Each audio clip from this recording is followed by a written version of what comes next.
Assalamualaikum warahmatullahi wabarakatuh. Bismillahirrahmanirrahim.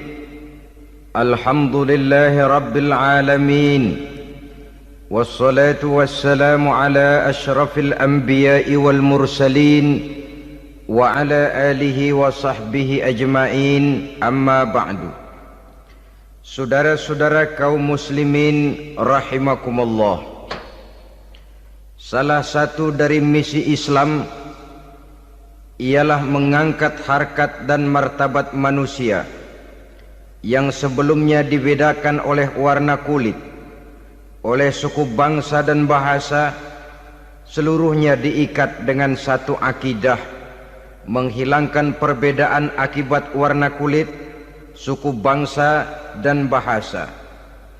Termasuk dalam upaya itu betapa Islam telah mengangkat harkat dan martabat kaum wanita.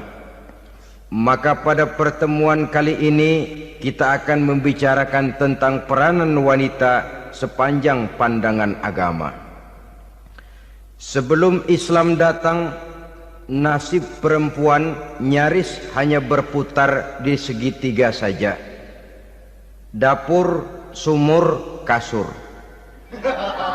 Kasur, sumur, dapur.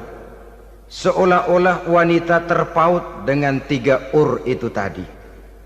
Seolah-olah wanita tidak bisa berbuat lebih banyak daripada itu. Bahkan di tengah masyarakat jahiliyah, bayi perempuan mendatangkan aib sehingga mereka lalu dikubur hidup-hidup. Maka datang Islam dengan tegas mencanangkan satu revolusi yang mengangkat harkat dan martabat kaum wanita. Nabi bersabda, "An-nisa'u imadul bilad, iza saluhat saluhal bilad, wa iza fasadat fasadal bilad." Wanita adalah tiang negara. Jikalau baik wanita, baiklah negara. Jikalau rusak wanita, hancurlah negara. Dalam berbagai ayat Al-Quranul Karim menjelaskan tentang wanita dan peranannya.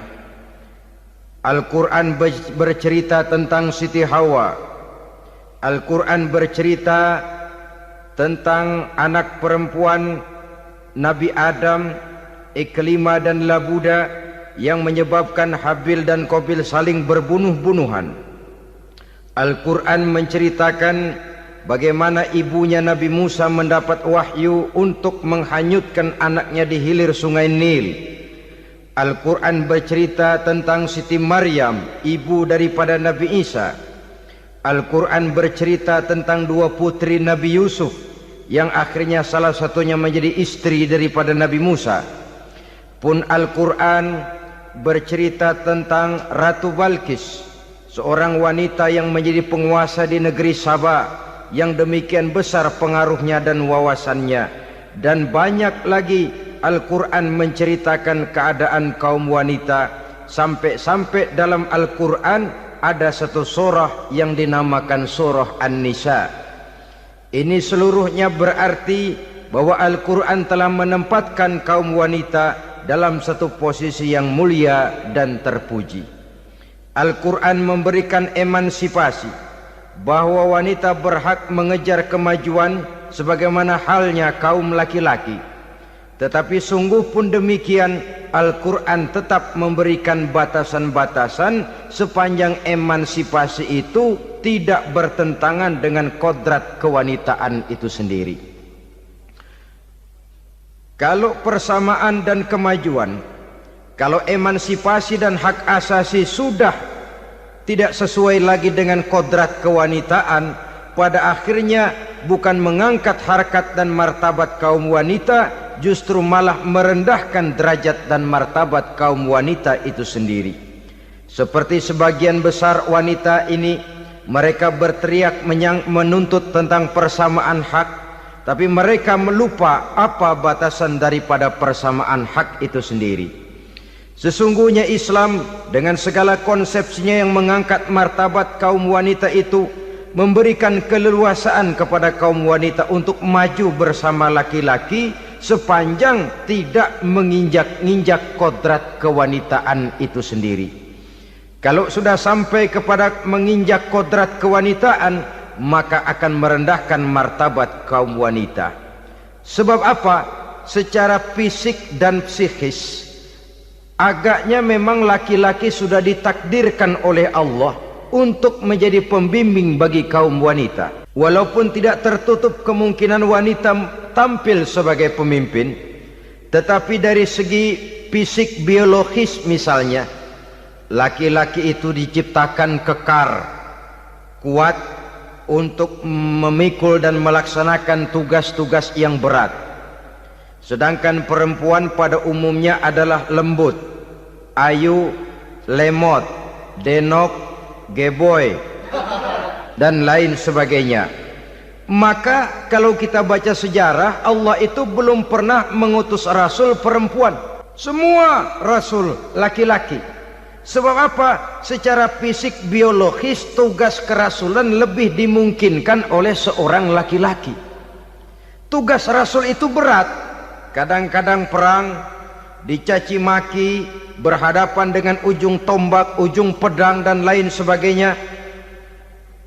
Makanya seluruh rasul laki-laki, dan Allah belum pernah mengutus rasul perempuan. Dari segi lain, perempuan itu banyak terhalang untuk melaksanakan ajaran agama. Misalnya 1 minggu dalam sebulan perempuan itu terkena cuti khusus, mengalami masa menstruasi, tidak sholat, tidak puasa, tidak melaksanakan ajaran agama yang tidak dibolehkan pada saat menstruasi itu. Kalau ada rasul perempuan, lalu saat malaikat akan menyampaikan wahyu, kebetulan rasulnya sedang wah, itu bisa balik lagi malaikat Jibril ke langit itu. Mau turun nyampein wahyu, balik lagi ke atas, ditegur, kenapa balik lagi Jibril? Rasulnya lagi head.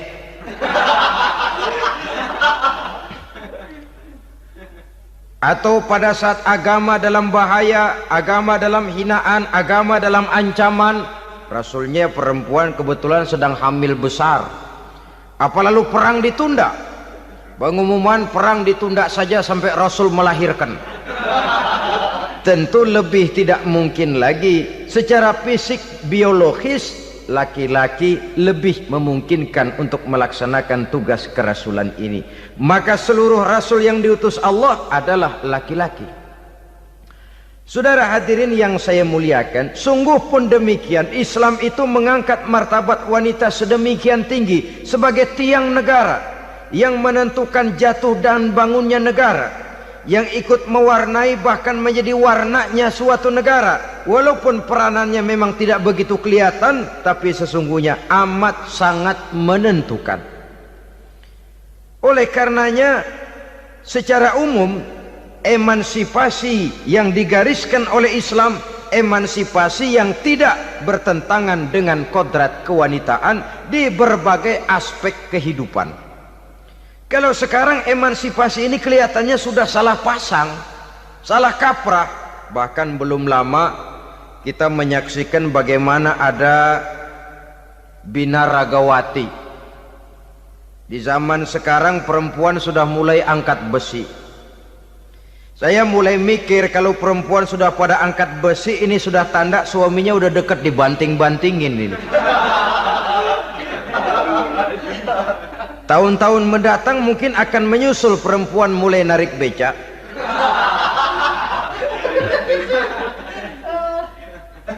Nampaknya kan sudah tidak lagi mengindahkan kodratnya sebagai wanita. Ada olahraga yang hanya pantas dikerjakan oleh laki-laki.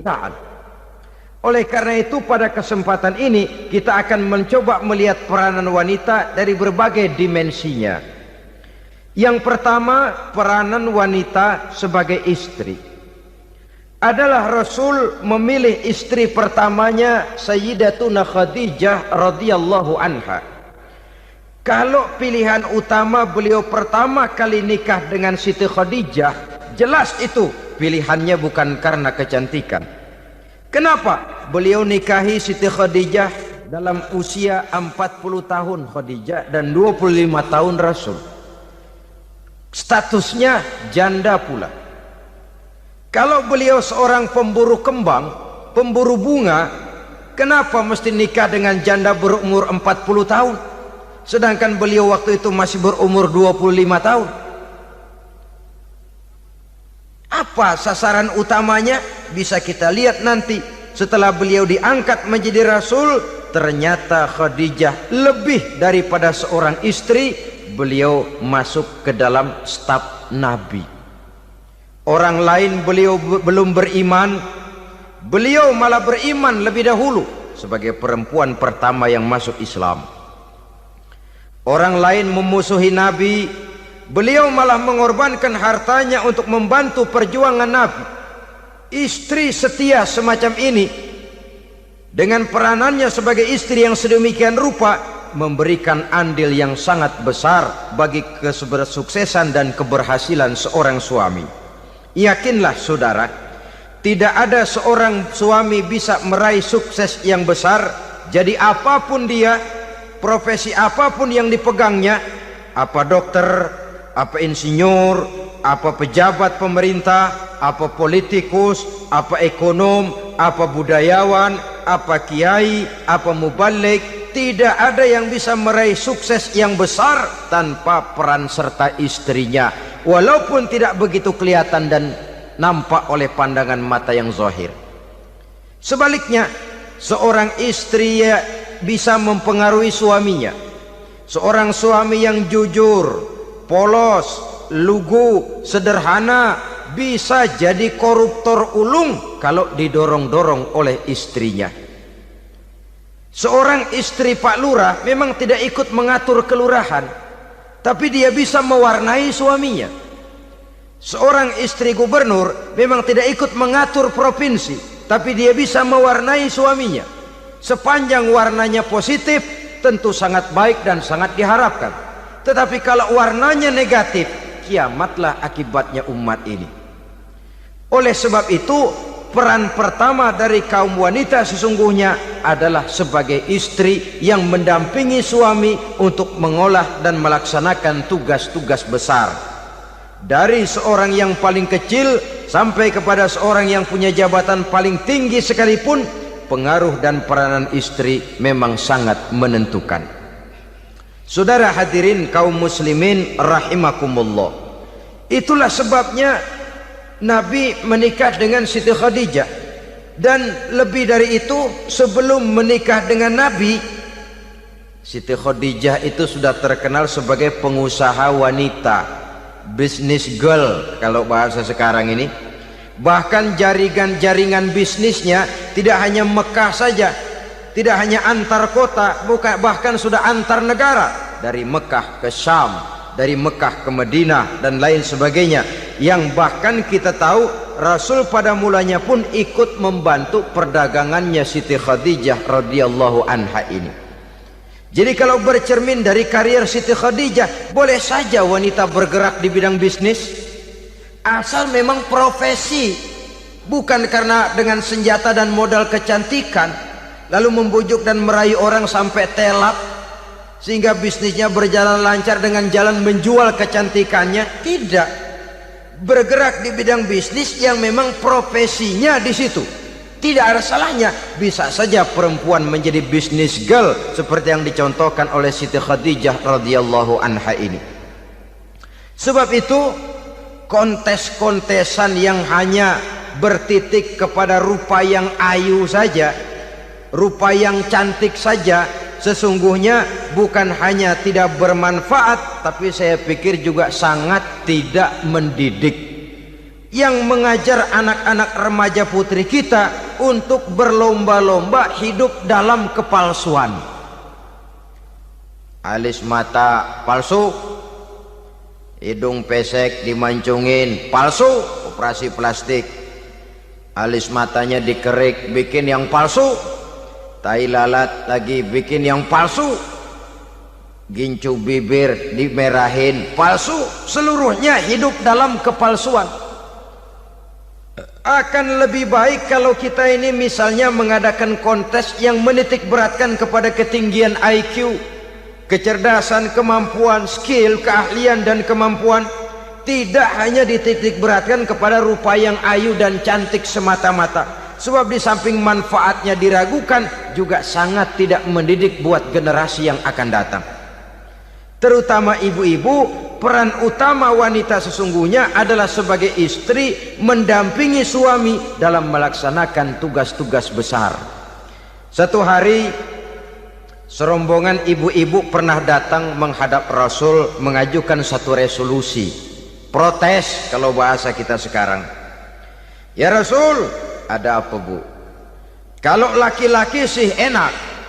Enak bagaimana? Iya, kalau orang laki-laki sholat, perempuan sholat. Laki-laki puasa, perempuan puasa. Laki-laki pergi haji, perempuan pergi haji.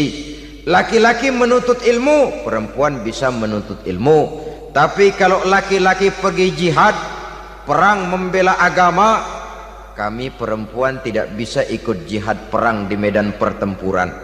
Padahal pahala jihad sangat besar dan kami ingin mendapat pahala jihad. Tidak adil kalau begini ya Rasul, izinkan kami pergi jihad. Ini perempuan di zaman Rasul, kalau ada kebaikan tidak bisa ikut, rasanya rugi bukan main, lalu protes. Apa jawab Rasul? Beliau senyum. Ibu-ibu jangan khawatir, walaupun ibu-ibu tidak maju ke medan perang, ada ibadah yang pahalanya sama dengan pahala jihad itu. Apa ya Rasul? Beliau menjawab, jihadukunna fi baitikunna. Jihadnya ibu-ibu, jihadnya kaum wanita adalah di rumah tangganya sebagai istri. Memasak makanan suaminya, mencuci pakaian istrinya, mengasuh, merawat dan membesarkan anak-anaknya. Itu seluruhnya bagian daripada ibadah yang pahalanya tidak kurang dengan pahala jihad. Kenapa? Al-Quran itu memberikan sesuatu sesuai dengan kedudukannya. Kalau perempuan pergi perang jihad membela agama, musuhnya laki semua, kayak apa perangnya? Itu musuhnya bisa nggak mau pakai pedang, perangnya udah gulat aja udah. Sehingga Rasul lalu memberikan satu jalan keluar yang membuat wanita-wanita itu lega. Jihadukunna fi baitikunna. Ibu-ibu sih tidak usah khawatir, jihad ibu adalah di rumah tangga ibu-ibu semua. Sejak bangun tidur sampai tidur kembali, nyaris kaum ibu itu 24 jam pekerjaannya. Sebagai istri, dia melaksanakan jihad di rumah tangganya. Peranan wanita yang pertama adalah sebagai istri, yang walaupun tidak kelihatan dan menonjol seperti halnya laki-laki, tapi sangat mewarnai, bahkan menjadi warna dari tugas apapun yang dihadapi oleh suaminya. Dulu ada seorang orator, kalau pidato hebat bukan main. Kalau dia bernada gembira, semua orang senyum. Kalau dia bercerita tentang sesuatu yang sedih, satu masjid orang nangis.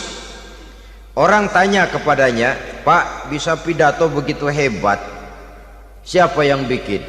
Ya saya sendiri. Istrinya dari belakang bilang, tidak, yang bikin pidatonya hebat saya. Kata suaminya, mana bisa, saya, kata istrinya. Kalau saudara tidak percaya, tunggu Jumat depan, dia khutbah Jumat, saya akan bikin khutbahnya tidak hebat, kata istrinya. Sudah hari Rebo, siap-siap mau bikin konsep khutbah, baru mau nulis, datang istrinya, Bang, tolong pegangin anak, saya mau ke warung. Mau bikin konsep lagi, kata istrinya, Bang, tolong ini, tolong itu, tolong ini. Sampai mau berangkat khutbah Jumat, khutbah belum selesai dibikin. Begitu naik mimbar, kehabisan bahan. Sudah 10 menit masih ama ba'du. Ini yang dengar heran, ini orang kok bicaranya bisa cuma amat sama badu saja. Di situ kelihatan saudara-saudara betapa peran serta istri yang walaupun tidak kelihatan oleh pandangan mata yang zahir, tapi teramat sangat menentukan.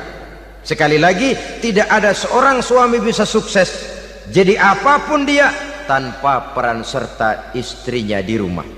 Tidak ada kemajuan yang bisa diperoleh kalau tidak karena peran serta istrinya di rumah. Tidak ada kesuksesan yang bisa diraih tanpa keikutsertaan daripada istrinya di rumah.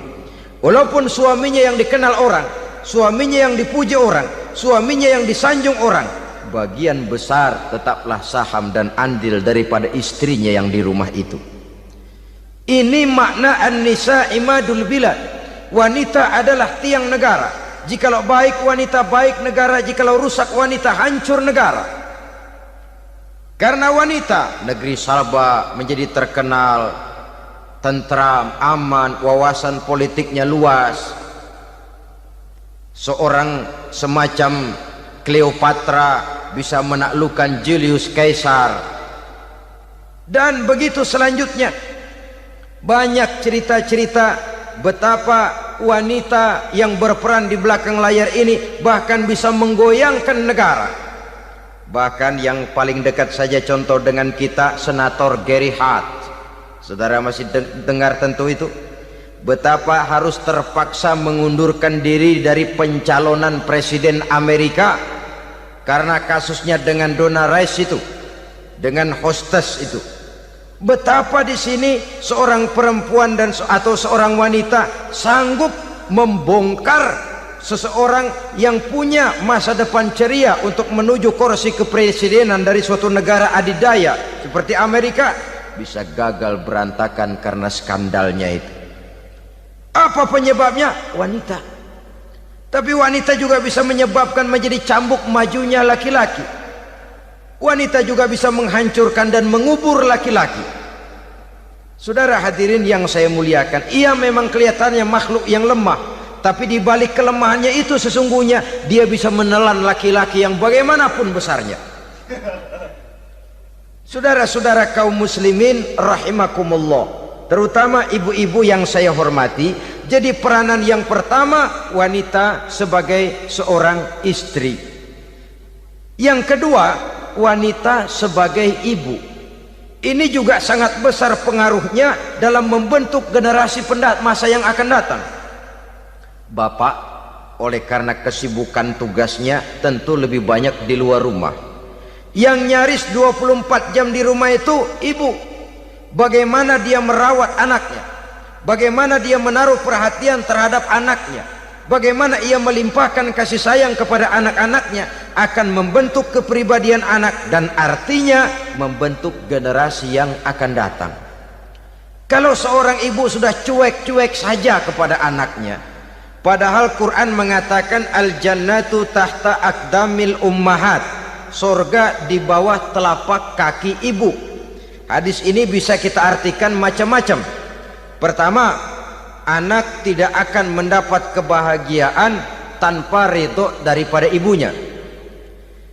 Kedua, ibu adalah wanita agung yang harus ditaati. Ketiga, neraka atau surga anak bergantung kepada ibu, bagaimana dia mewarnai anak.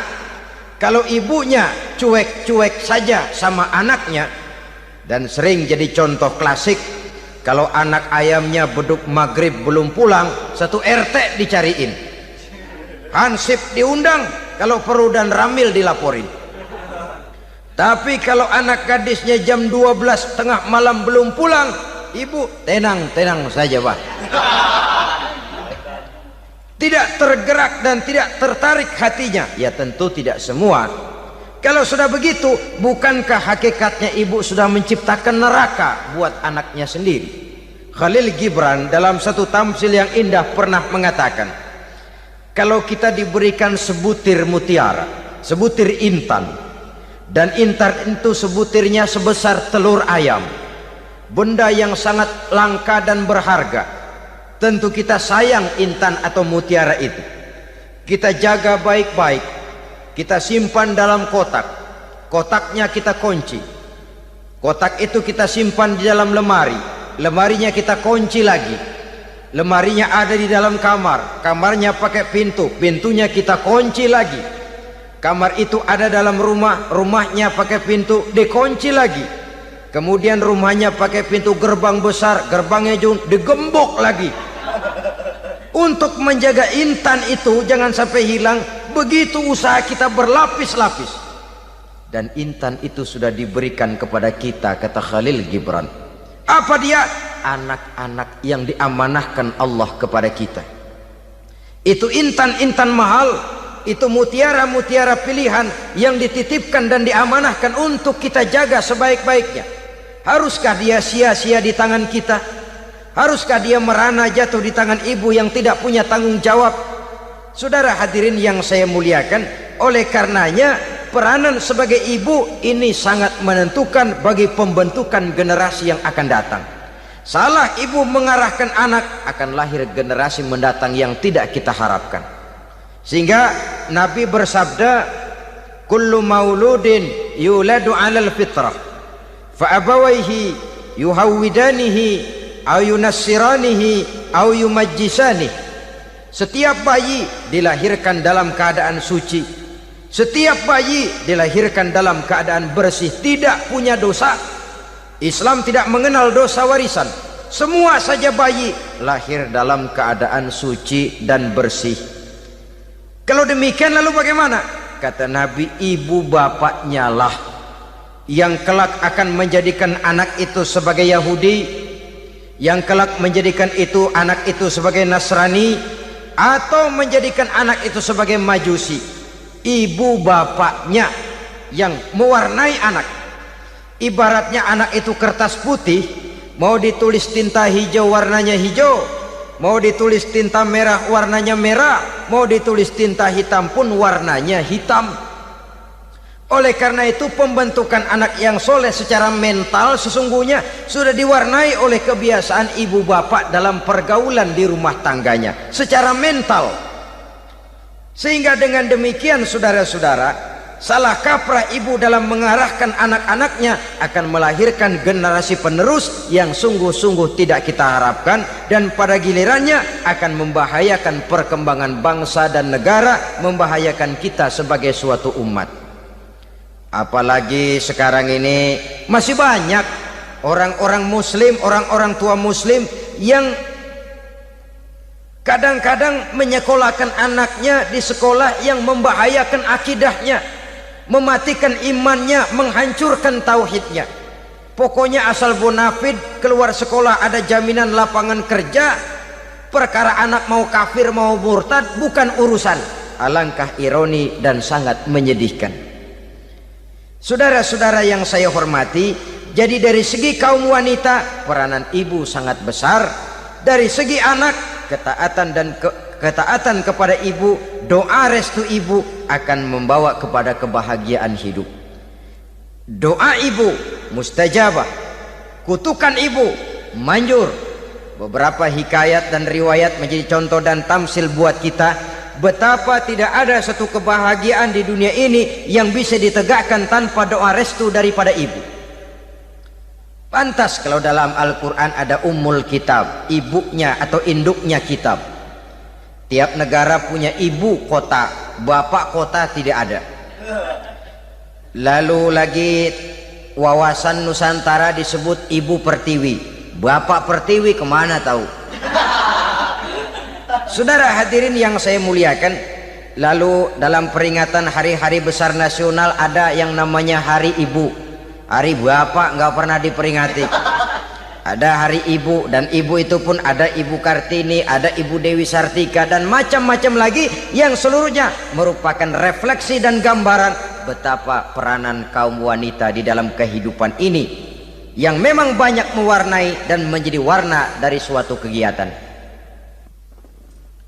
Saudara-saudara kaum muslimin rahimakumullah, apabila yang pertama tadi kita melihat peranan kaum wanita sebagai istri, betapa ia berpengaruh besar dalam ikut menunjang keberhasilan dan kesuksesan suaminya.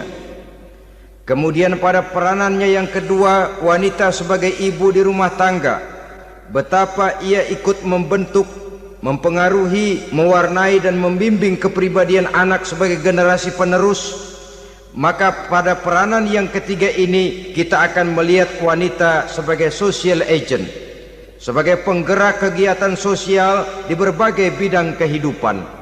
Apakah itu bernama majelis taklim, apakah itu bernama perkumpulan dan yayasan-yayasan kemanusiaan, organisasi-organisasi yang bergerak di bidang pendidikan, bahkan di zaman sekarang bukan hanya menjadi penggerak sosial, bahkan sudah banyak kaum wanita yang menggerakkan satu bangsa. Dunia mengenal Margaret Thatcher, dunia mengenal Indira Gandhi, dunia mengenal Bandara Naike, dunia mengenal Corazon Aquino, dunia mengenal Golda Meir dulu itu dari Israel, dunia mengenal Imelda Marcos yang ambisius tapi yang kemudian melangkah kepada jalan yang negatif dari tujuan semula. Ini bukan hanya sekedar social agent, tapi bahkan sudah mengarah kepada menggerakkan dan mewarnai suatu bangsa. Islam membuka pintu ke arah itu.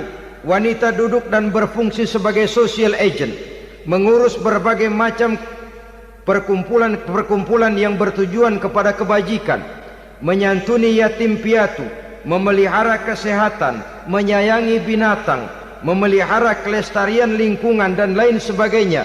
Islam membukakan pintu sepanjang peranan sebagai istri dan sebagai ibu tidak diabaikan. Ini sebab yang utama.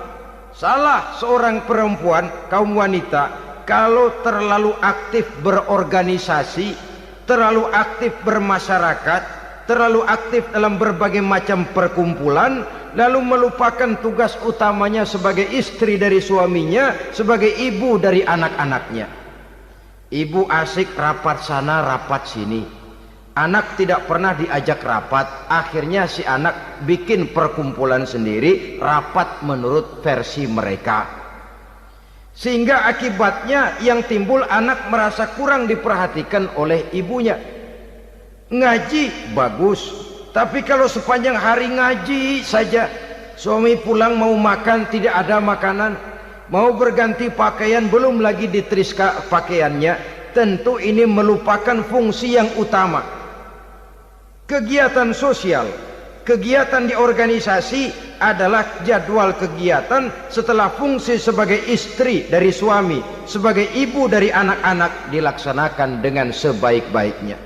Bukan tidak baik ngaji, kalau dari ngaji ke ngaji saja, bangun tidur ngaji, jam 7 ngaji, berangkat jam 11, sholat zuhur berangkat ngaji lagi, pulang sore, malam ngaji lagi.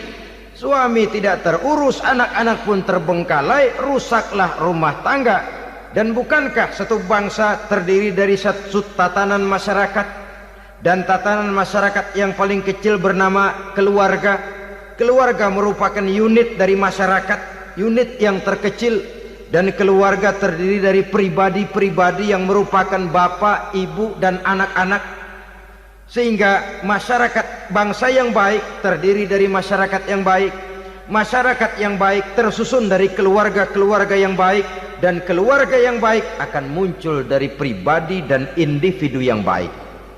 Pribadi dan individu yang baik yang sadar mana kewajiban yang primer, mana kewajiban yang sekunder. Sebagai social agent, dia lalu mawas diri dengan tetap mempertimbangkan kodrat kewanitaannya itu tadi. Saya ikut prihatin kalau ada perempuan main sepak bola, dan saya yakin betul kalau perempuan main sepak bola yang nonton pasti bukan nonton bola. Ya mungkin bola juga, tapi bola yang mana itu wallahu a'lam. Boy, ya dicari olahraga yang sesuai dengan kodrat kewanitaan begitu. Dicarilah olahraga yang sesuai dengan kodrat kewanitaan. Sepak bola sudah maju, ya belakangan saya katakan tadi muncul lagi wanita angkat besi. Belakangan bisa kita bayangkan wanita main tinju. Babak belur sudah kalau sudah begitu. Kemajuan dengan melupakan kodrat kewanitaan akan menyengsarakan kaum wanita itu sendiri. Silahkan maju menjadi social agent, menjadi penggerak di masyarakat. Para istri Rasul bisa kita jadikan satu figur. Siti Khadijah, figur sebagai istri pendamping yang setia. Dikala suaminya bingung, ia tampil memberikan pandangan. Dikala suaminya bingung, ia memberikan tanggapan. Dikala suaminya dimusuhi orang, ia menampakkan kesetiaannya. Kau tidak sendiri bang, aku di sisimu.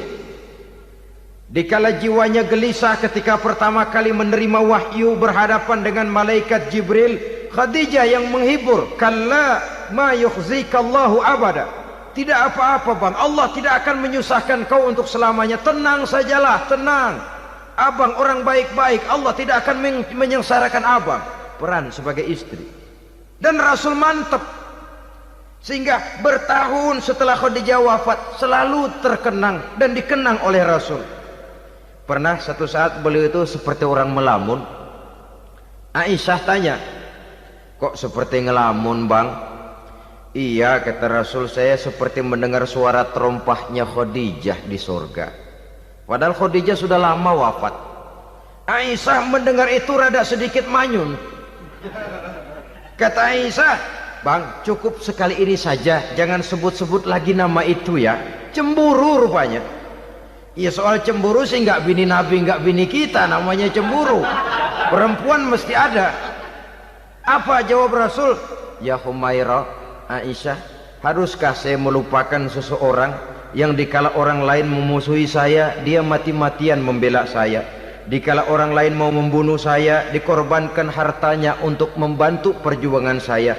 Mestikah saya melupakan orang yang begitu baik? Tidak Aisyah. Sepanjang nafas masih ada, sepanjang itu saya tidak akan bisa melupakan Khadijah sayang.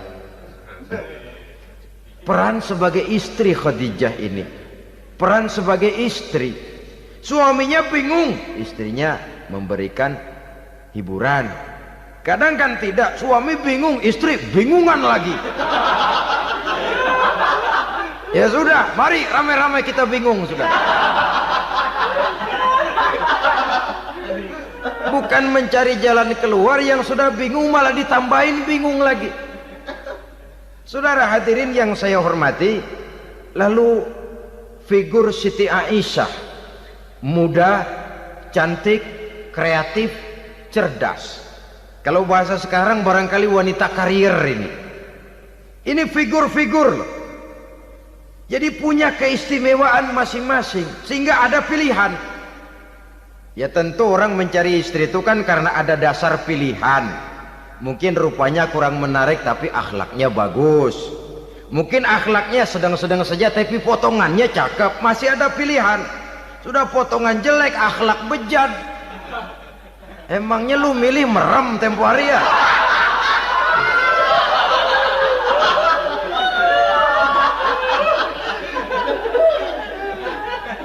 Sudah nggak ada pilihan apa-apa. Lalu ada istri yang punya keistimewaan karena sifatnya yang sabar. Ada yang wataknya itu pemurah. Ada yang sifatnya itu belas kasih. Pendeknya, dari istri-istri Rasul kita bisa menemukan figur-figur wanita teladan. Sehingga keliru kalau kaum orientalis barat mengatakan Rasulullah itu katanya sesungguhnya adalah seorang seks mania. Istrinya banyak. Oh ini memang bajingan ini orientalis ini. Kalau Rasulullah itu seorang seks mania, tentu yang dinikahinya itu pertama jelas gadis semua, yang kedua tentu cantik-cantik semua. Dari istri-istri beliau yang dikawininya dalam keadaan gadis cuma Siti Aisyah. Selebihnya janda. Apa pertimbangannya? Menyantuni yatim-yatimnya, mengayomi janda-janda yang ditinggal suaminya gugur di medan perang, untuk memperkuat keimanannya. Itu pilihan utama Rasul. Kita sekarang ini ya ngakunya sih ikut sunnah Rasul, cuma sunnahnya urusan kawin melulu. Ada duit sedikit, kawin maning, kawin maning. Ditanya orang kenapa kawin melulu, sih mas sunnah Rasul. Bukan main. Kalau sudah urusan kawin pahlawan betul sunnah Rasul. Padahal kawin lagi dalam Islam itu sungguh pun boleh, tapi tidak diperintah. Tidak diperintah, memang cuma boleh. Itu kalau dalam pesawat itu cuma semacam emergency exit loh ya. Yang tidak boleh sembarang waktu bisa dibuka. Kalau memang sanggup berlaku adil, tafadhol. Kalau tidak, satu juga nggak habis. Lagian saya kira perempuan itu kan cuma perbedaan rupa saja, perbedaan selera saja. Seperti singkong dengan sate, bedanya kan cuma di tenggorokan. Kalau sudah masuk ke perut, kenyangnya kan sama. Perempuan cuma berbeda dalam selera, rasanya barangkali ya, barangkali.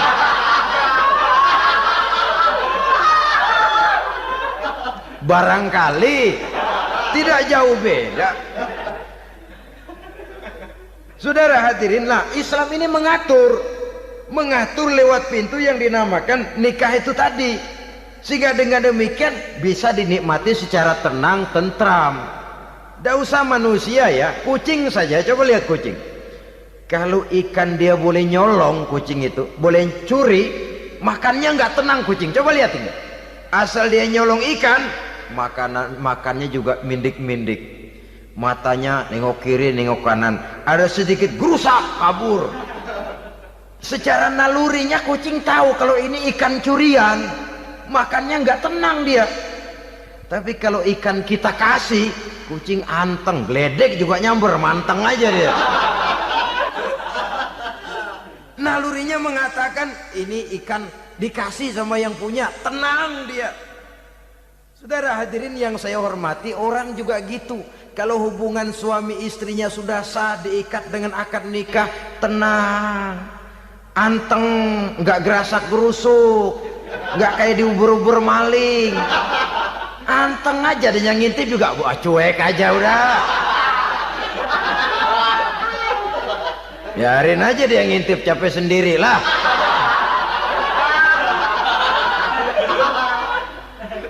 Tapi kalau nyuri-nyuri, coba lihat dah. Mana di kebun banyak nyamuk, hansip mukul tiang listrik, dia yang bingung. Islam ini sesungguhnya memudahkan jalan, saudara-saudara. Jadi sebagai social agent, wanita bisa berperan untuk itu, apalagi untuk hal-hal yang menyangkut wawasan kemanusiaan, di mana kaum wanita karena emosinya lebih tinggi daripada kaum laki-laki, dia sangat peka terhadap masalah-masalah yang menyangkut kemanusiaan.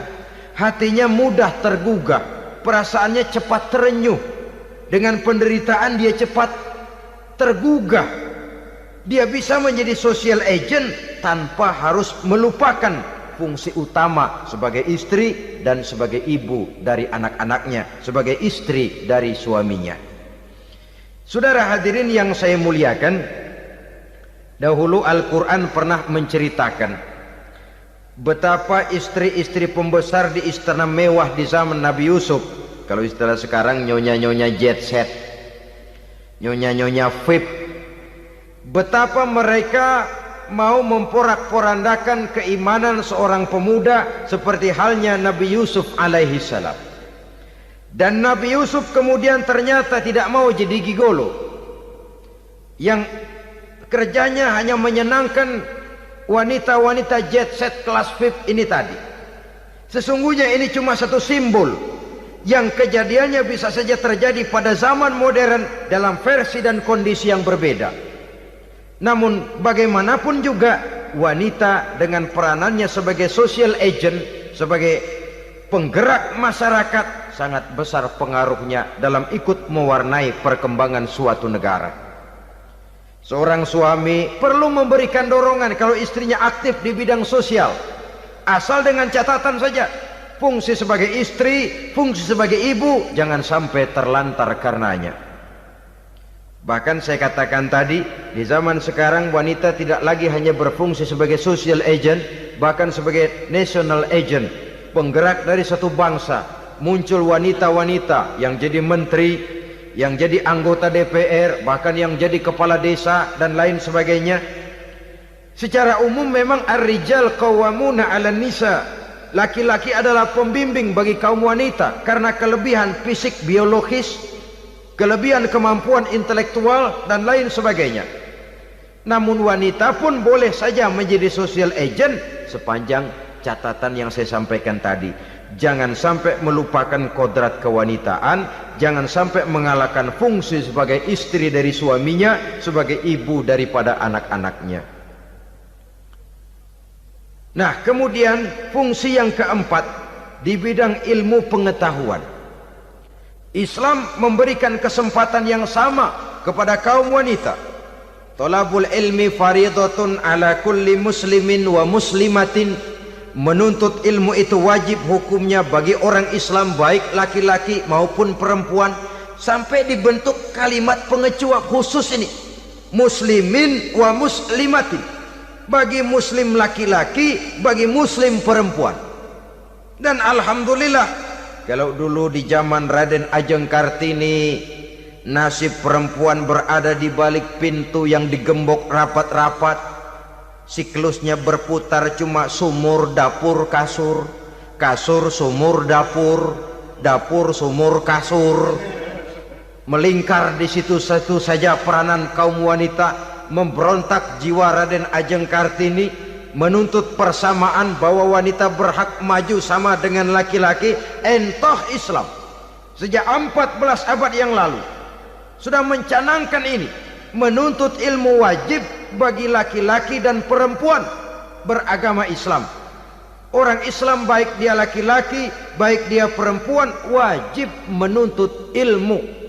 Ilmu dalam artian umum, tidak hanya sekedar fikih tauhidnya, ya di bidang kedokteran, di bidang teknik, di bidang hukum dan lain sebagainya. Ini yang perlu dibanggakan. Kalau perlu, ini yang perlu diadakan kontes. Kontes IQ, wanita yang paling berprestasi di bidang ilmiah, wanita yang punya prestasi di bidang menjaga kelestarian lingkungan hidup, wanita yang punya prestasi menggerakkan sosial, menyantuni yatim piatu, memelihara kesehatan. Adakan kontes macam itu untuk mendorong. Ini enggak, kalau kontes yang diukur betis, bibir, pinggul, payudara, lubang hidung, ukur sekalian kita. Apa manfaatnya dan apa unsur pendidikan yang ada di dalamnya? Tidak menguntungkan, tidak mendidik, dan tidak membawa manfaat. Kecuali lalu yang timbul pola hidup konsumen, pola hidup konsumer, pola hidup yang material, pola hidup yang wah, pola hidup yang gemerlapan. Ya, kalau oleh anak-anak muda yang terjangkau. Kalau tidak, dia hanyut ditelan mimpinya. Dia ingin bergaya hidup jet set, sementara dia dihadapkan oleh kenyataan bahwa dia tinggal di kampung, ibu bapaknya orang kampung, dan lain sebagainya. Jiwanya berontak, terjadilah kegalauan, terjadilah kerancuan, terjadilah komplikasi, perang di batin antara keinginannya dengan lingkungan nyata yang dihadapinya. Dan kalau sudah ada gejala semacam itu, penyakit-penyakit kejiwaan akan mudah muncul. Ini gejala terutama buat orang-orang yang tinggal di daerah transisi.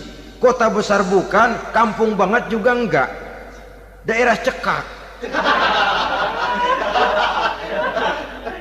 Akibatnya gayanya ya sering gaya enggak karu-karuan, gaya kepalang tanggung jadinya. Saudara hadirin yang saya muliakan, akhirnya apa? Santri tapi lagunya kayak koboi. Koboi tapi sesungguhnya santri. Saudara hadirin yang saya hormati, maka di bidang ilmu pengetahuan wanita mempunyai peranan yang sangat besar. Dia bisa tampil dengan karya-karya ilmiahnya yang membawa manfaat bagi perkembangan agama, bangsa dan negaranya. Majulah kaum wanita dengan ilmu pengetahuan, tuntutlah ilmu seluas-luasnya. Kita hidup di satu negara yang merdeka, kita beragama yang memberikan satu keyakinan bahwa menuntut ilmu merupakan kewajiban, bahwa peranan wanita tidak hanya di belakang dapur, lain sebagainya yang seluruhnya terpantul dari dinamika kehidupan kaum wanita. Saudara-saudara kaum muslimin rahimakumullah. Kemudian yang kelima, peranan wanita dalam bidang agama. Kita bersyukur sekarang ini gejalanya dimanapun pengajian, biasanya lebih ramai pengajian ibu-ibu dari bapak-bapak. Peringatan hari-hari besar keagamaan, biasanya lebih ramai ibu-ibu daripada bapak-bapak. Pengajian ibu lebih ramai. Padahal kalau bicara sibuk, lebih sibuk ibu daripada bapak misalnya. Kalau sudah pengajian bapak-bapak, biasanya pengajiannya ramai cuma 3 giliran itu. Pembukaan, maulid, penutupan. Kalau sudah yang rutin pengajian tiap minggu, 3 pojok yang ngaji. Yang atu nguap, yang atu pules, yang atu ngiler. Saudara hadirin yang saya muliakan, ada badan kontak majelis taklim yang merupakan wadah daripada kegiatan ibu-ibu. Ada Ittihadul Muballighat, Persatuan Muballighat, ada Persatuan Para Asatizah, dan macam-macam lagi peranan ibu-ibu di dalam kehidupan beragama.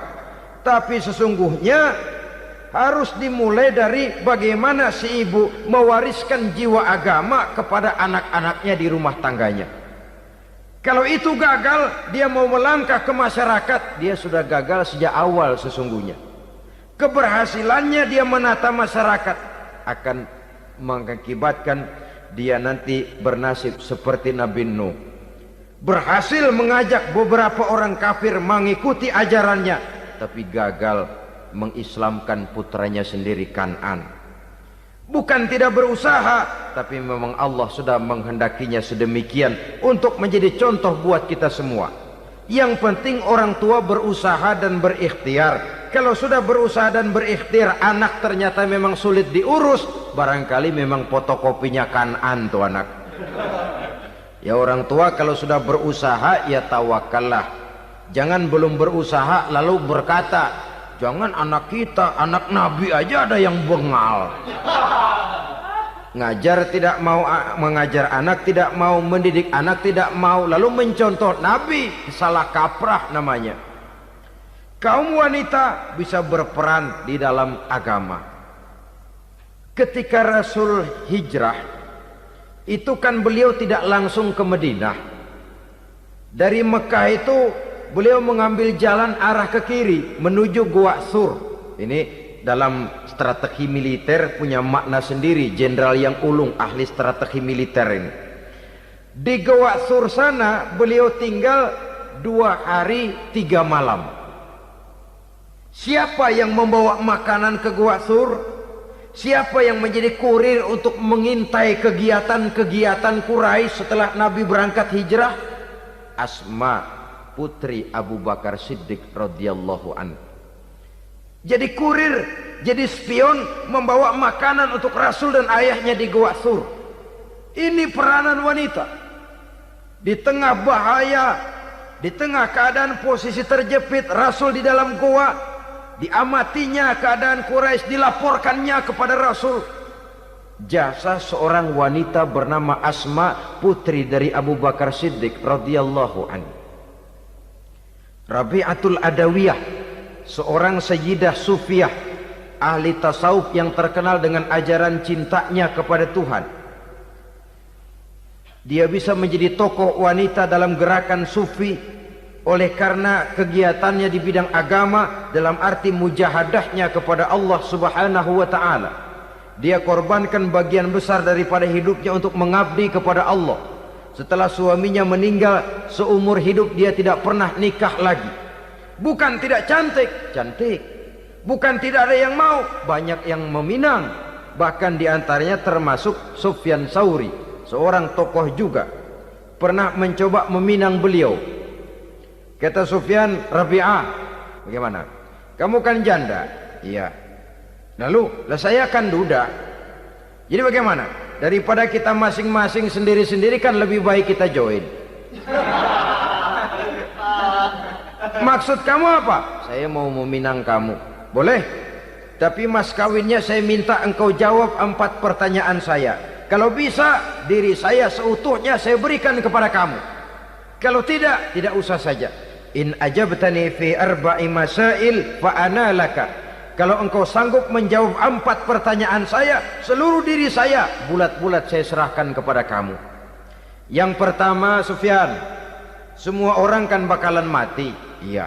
Ya soal mati sih sama, mati. Cuma hakikat mati kan lain-lain. Ada yang matinya itu husnul khatimah, mati baik di akhirnya. Lagi ngaji, mati. Lagi baca Quran, mati. Lagi sholat, mati. Lagi dengar ceramah, mati. Lagi sodakoh, mati. Itu mati-mati yang su'ul khatimah. Ada yang mati itu mati yang husnul khatimah, maksud saya.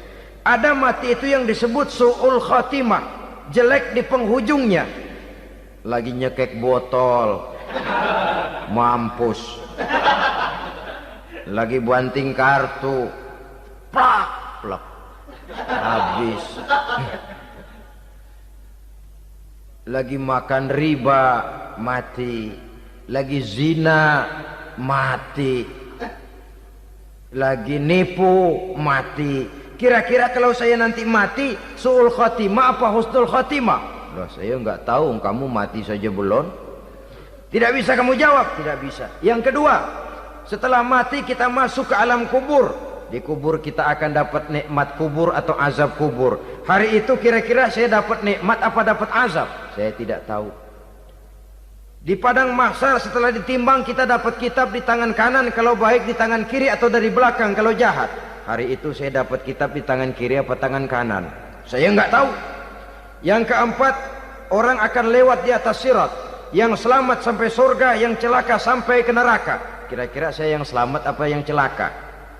Wah, kata Sofyan, gua nggak tahu, udah butak dah lempangan itu deh. Kalau kau tidak tahu, Sofyan, tidak bisa jawab 4 pertanyaan ini, maaf saja, lamaranmu saya tolak dan saya tidak akan nikah. Ini yang saya khawatir. Maka dia terkenal sebagai Sayyidah Sufiyah, tokoh wanita dalam dunia sufi. Dan artinya wanita bisa berperan banyak dalam bidang agama, sebagai pengasuh majelis taklim, sebagai pengasuh yatim piatu, sebagai gerakan-gerakan keagamaan yang positif dan lain sebagainya. Ini dimungkinkan karena Islam menunjang harkat dan martabat kaum wanita. Maka majulah kaum wanita Islam Indonesia dengan tetap menjaga kodrat kewanitaannya. Inilah yang kita sampaikan pada kesempatan ini. Terima kasih atas segala perhatian. Mohon maaf atas segala kekurangan. Wassalamualaikum warahmatullahi wabarakatuh.